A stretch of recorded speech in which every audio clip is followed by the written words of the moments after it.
Not to scare anybody, but married women, you need to look up the SAVE Act.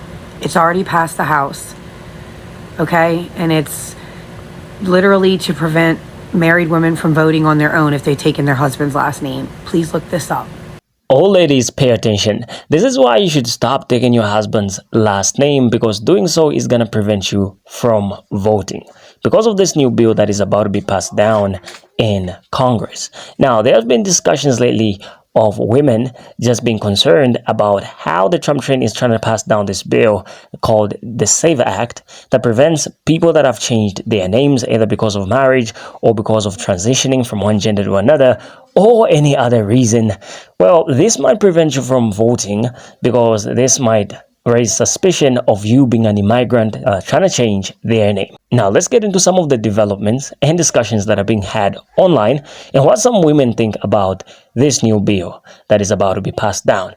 And you also just leave your thoughts down in the comments and let us know what you think. Y'all ladies better stop taking your husband's name if you want to keep your right to vote, because the Republican Congress has reintroduced the SAVE Act. This is the same exact act that they tried to pass last year. That didn't work because they didn't have a majority. Now they have a majority. This right here would require for you to be able to vote, your last name has to be the same exact name on your birth certificate. Excuse me, most women change their names when they get married to their husband's last name. This is in Project 2025, and it is purposefully done because they don't want women to vote. They want the man of the household to be able to cast the only vote that the household will be casting. So yes, if you ladies want to keep your right to vote, I guess, you better just go ahead and stop taking your husband's last name, or else you're going to run into a little bit of trouble in being able to do so. But anyways, my name is Mercedes Chandler. Give me a follow or you won't see my face again. Thank you, goodbye. And I'm just going to oh, there it goes. Waiting for it to be over a minute. Thank you. Not to scare anybody, but married women, you need to look up the SAVE Act. It's already passed the House, okay? And it's literally to prevent married women from voting on their own if they've taken their husband's last name. Please look this up. Ladies, what are we doing? What are we doing? Do not take that man's last name. What they're trying to pass right now is a law that will stop the ability for women to vote, okay? What they want you to do is have your voter registration and your license match your birth certificate name. Hear me when I say this again. They're trying to make you have what's on your license or your voter registration match what's on your birth certificate. If you're slated to get married this year or the next year, don't take his last name. Don't do it, women. They are trying to strip you of your voting rights. We did not come this far to go backwards. It is getting ridiculous. Start making your phone calls every day to your Congress people. This is absolutely insanity. It is driving me insane watching this slowly happen. Well, I'm sorry, not slowly. It's fast now. And if y'all think this shit's going to stop, wake up. It's not. Wake the fuck up. Remember how I told you we were all going to pay for the stupid decisions that the country made? Well, now women's rights are being restricted and they don't even realize it. Women that support Trump are not going to be able to vote now if the SAFE Act is passed. The SAFE Act actually states that your birth certificate has to have the same last name as your ID.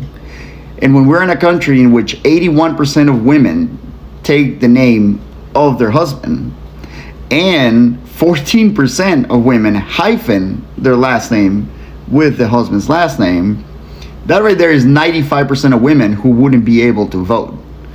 And if you don't believe me, look it up. This is the SAFE Act.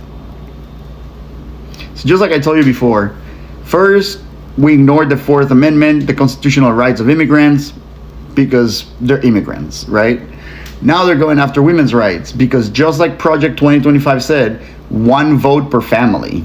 And that's what J.D. Vance said he wanted. One vote per family. So we're inching closer and closer to that goal. But I guess this is what we wanted, right? And the white women that voted for Trump, I hope you don't get to miss your vote. I'm Alex. This is my rant, and I'm out.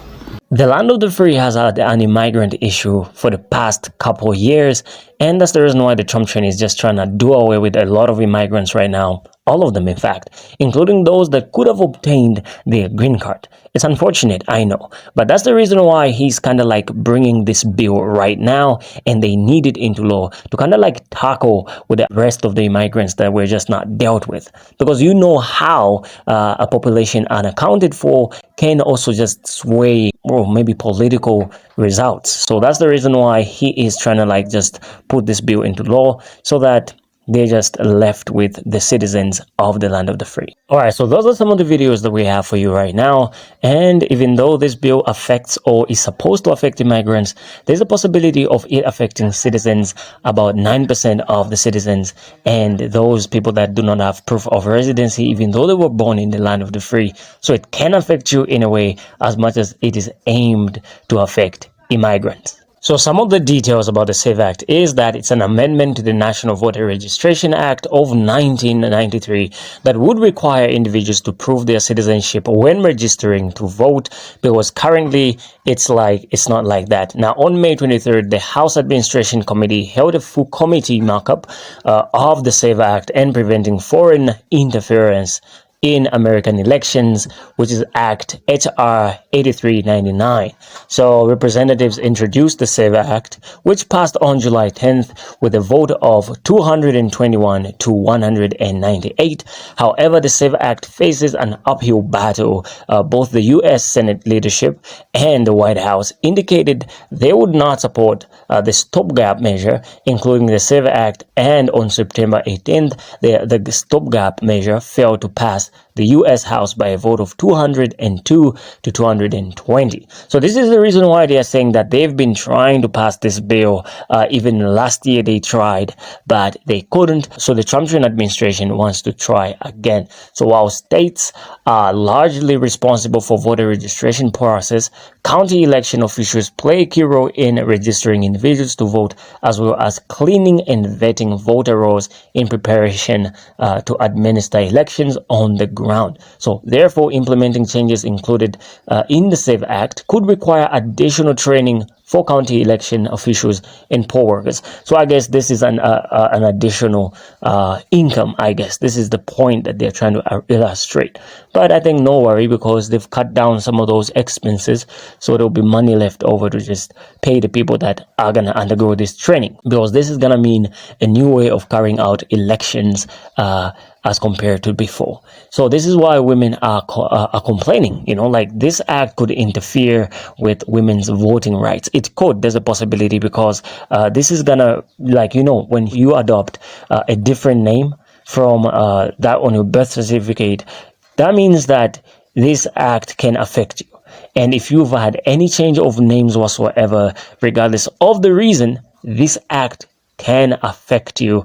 And in case you're thinking that, oh, because I'm a US citizen, it's not, it can affect 9% of US citizens, because of the fact that most citizens do not feel the need to prove their US residency. You know, like, you are born there, so you don't feel like there's a need for you to do that. Like, there's a report out there that should suggest, and this number is equivalent to like 20 to 21 million people. So imagine how many people can be affected, and there's also a likelihood of it affecting 80 to 95% of all women in the land of the free. So what do you think about this development right now? Do you think this is a way of just bringing back palm color male dominance into the land of the free as it was before? Because you know that women had to fight for their rights, because it wasn't easy for them. They couldn't vote in the past because women were seen as some sort of household good or property that belonged to the man. So they had to fight for their rights, and that's where we are now.